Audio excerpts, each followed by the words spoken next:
প্রবল ভূমিধস এবং বৃষ্টিতে বিপর্যস্ত উত্তর পূর্বাঞ্চলের বেশ কয়েকটি জায়গায় ধস নেমে পড়েছে। গত 3 দিনে লাগাতার বৃষ্টিতে অসম, অরুণাচল প্রদেশ, মেঘালয়, ত্রিপুরা, মিজোরাম, মণিপুরে মৃত্যু হয়েছে অন্তত 34 জনের। তবে মৃতের সংখ্যা আরো বাড়তে পারে বলে মনে করা হচ্ছে।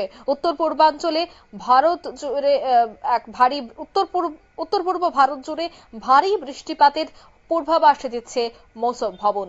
বিস্তারিত সে বিষয়ে জানবো। টেলিফোন লাইনে যুক্ত হয়ে গেছে প্রতিনিধি সম্রাট চৌধুরী। সম্রাট, প্রাকৃতিক দুর্যোগে যখন একদিকে বিপর্যস্ত উত্তর পূর্ব ভারত, ঠিক অন্যদিকে দেখা যাচ্ছে যে প্রায় 34 জনের মৃত্যু হয়েছে এই 3 দিনে।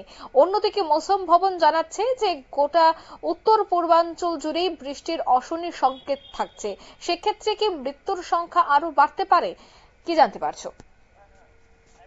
সেটা গোটা উত্তর ভারতেই প্রবল বর্ষণ চলছে। এর মধ্যে উত্তর পূর্বাঞ্চল মানে আমাদের সিকিম থেকে শুরু করে এদিকে ত্রিপুরা, অসম নিয়ে যে অঞ্চল রয়েছে, উত্তর পূর্বাঞ্চলে কিন্তু আগামী বৃহস্পতিবার পর্যন্ত ভারী বৃষ্টির সম্ভাবনা জানিয়েছে ইন্ডিয়ান মেট্রোলজিক্যাল ডিপার্টমেন্ট। এদিকে এই যে বর্ষণ, এই বর্ষণে বিপর্যস্ত অবস্থা গোটা এলাকা অঞ্চলের। সিকিমে আমরা কিছুদিন আগে একটি বাস দুর্ঘটনায় দেখলাম, যার এখনো মৃতের সংখ্যা চূড়ান্ত হয়নি, নিখোঁজদের খোঁজ চলছে। অন্যদিকে গোটা অরুণাচল, আসাম, ত্রিপুরা, মণিপুর, মেঘালয় সহ গোটা উত্তর পূর্বাঞ্চলে গত 3 দিনে ইতিমধ্যে 34 জনের মৃত্যু হয়েছে। আমি সংখ্যাটা কিন্তু মারাত্মক, ইতিমধ্যে 34 জনের মৃত্যু হয়েছে। গোটা উত্তর পূর্বাঞ্চলে বিভিন্ন জাতীয় সড়কগুলি বন্ধ হয়ে আছে, কোথাও ধস নেমে বন্ধ হয়ে আছে, কোথাও বড় গাছ ভেঙে পড়ে বন্ধ হয়ে গেছে। বহু মানুষ এখন বাড়ি ছাড়া। শুধু অসমের 19টি জেলার মধ্যে 764টি গ্রাম বন্যা পরিস্থিতি দেখা দিয়েছে।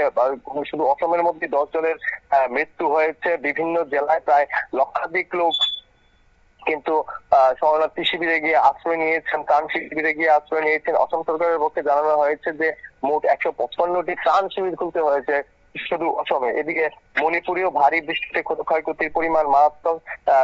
মূলত পূর্ব ইম্ফল এবং পশ্চিম ইম্ফল যে দুটি জেলা রয়েছে মণিপুরের একদম কেন্দ্রে, সেই দুটি জেলা বিশেষভাবে প্রভাবিত হয়েছে। 9 জনের মৃত্যু হয়েছে শুধুমাত্র ভূমিধসে, 9 জনের মৃত্যু হয়েছে। এদিকে সিকিমের পারে তিস্তা নদীর যে জলস্তর তার শুধু সময়ের প্রতি ঘন্টায় বেড়ে চলছে। একই অবস্থা রয়েছে অসমের ব্রহ্মপুত্র, আসামও বন্যা ক্ষতিগ্রস্ত, মণিপুর। এদিকে ত্রিপুরাতে জিরানিয়াতে একজনের মৃত্যু হয়েছে।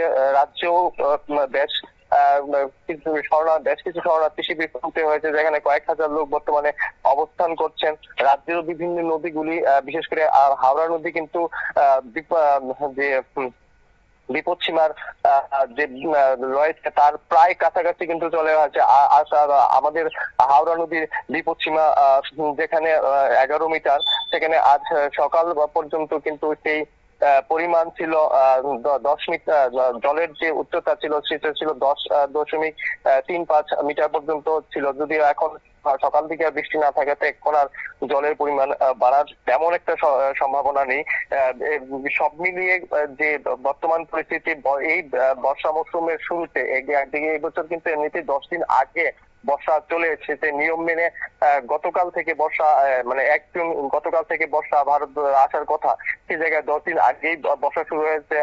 আইএমডি ডিপার্টমেন্ট ইতিমধ্যে যে পূর্বাভাস দিয়েছেন এই বছর ভারতে বৃষ্টির পরিমাণ স্বাভাবিক থেকে বেশি থাকবে। তো সব মিলিয়ে উত্তর ভারত এবং উত্তর পূর্বাঞ্চল কিন্তু বিশেষভাবে বর্ষা শুরুতেই মানে ক্ষতিগ্রস্ত হয়ে গেছে। সিকিমের সিকিম, আসাম, ত্রিপুরা এবং মণিপুর, বিশেষ করে যোগাযোগ ব্যবস্থা কিন্তু মারাত্মকভাবে প্রভাব পড়েছে। মূলত ভূমিধসের কারণে প্রচুর বেশ গুরুত্বপূর্ণ রাস্তাগুলি বন্ধ।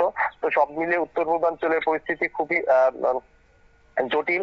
এই জায়গায় কিন্তু বর্তমানে উদ্ধার কাজে যেমন এনডিআরএফ, এসডিআরএফ দল রয়েছে, তাছাড়া বিভিন্ন যে প্যারামিলিটারি গুলি রয়েছে, যেমন ত্রিপুরাতে টিএসআর বা আসামে অসম রাইফেলস, মণিপুর রাইফেলস, এই ধরনের যারা সেনাবাহিনী রয়েছে, আধা সেনা সামরিক বাহিনী রয়েছে, তারাও কিন্তু উদ্ধার কাজে নেমেছে। অরুণাচলে কিন্তু আমরা ভিডিওতে দেখতে পেয়েছি, অরুণাচলে যে ভিডিওটি দেখানো হয়েছে সেটি ইস্টার্ন কমান্ড, ভারতীয় বায়ুসেনার ইস্টার্ন কমান্ডের তরফে ভিডিওটি জারি করা হয়েছে, যেখানে প্রায় 19 জন নাগরিক একটি দ্বীপ এলাকার মধ্যে বদ্বীপ এলাকার মধ্যে আটকে যাওয়া প্রায় 19 জন নাগরিককে হেলিকপ্টার দিয়ে উদ্ধার করে হয়েছে আজ সকালে।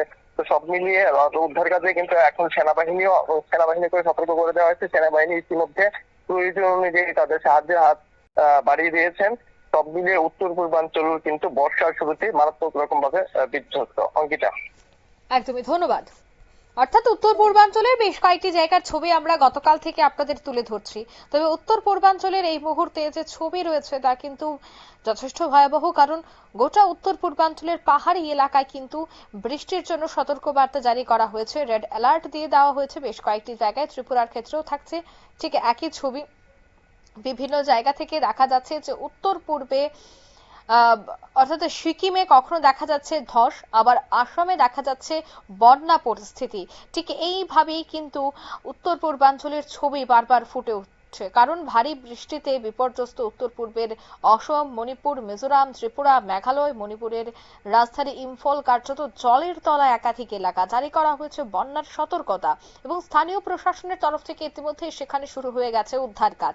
প্রবল বৃষ্টির জেরে দেখা গেছে যে মিজোরামে মোট 5টি হোটেল রীতিমতো ধসে গিয়েছে এবং বেশ কিছু পর্যটকের মৃত্যুও হয়েছে। ভারী বৃষ্টিতে মিজোরাম এবং ত্রিপুরাও থমকে গেছে জনজীবন। অন্যদিকে সিকিমে ঘুরতে গিয়ে রাজ্যের দুটি ছেলে এখনো পর্যন্ত নিখোঁজ। যে বাসটি খাদে পড়ে যায় সেই বাসেই দুজন রাজ্যের ছেলে ছিল, তারাও কিন্তু এখনো নিখোঁজ। এখন ওদেরকে খুঁজে পাওয়া যায়নি। দুজনের বাড়ি কৈলাসহরে। এই পুরো ঘটনাকে কেন্দ্র করে একদিকে যখন উদ্বেগ বাড়ছে, ঠিক অন্যদিকে প্রশাসন বলছে সবটা বিষয়ের দিকে নজর রাখা হচ্ছে, সমস্ত পরিস্থিতির মোকাবেলা করতে প্রস্তুত রয়েছে প্রশাসন। নিয়ে নিচ্ছি ছোট্ট একটি বিজ্ঞাপন বিরতি, সঙ্গে থাকুন।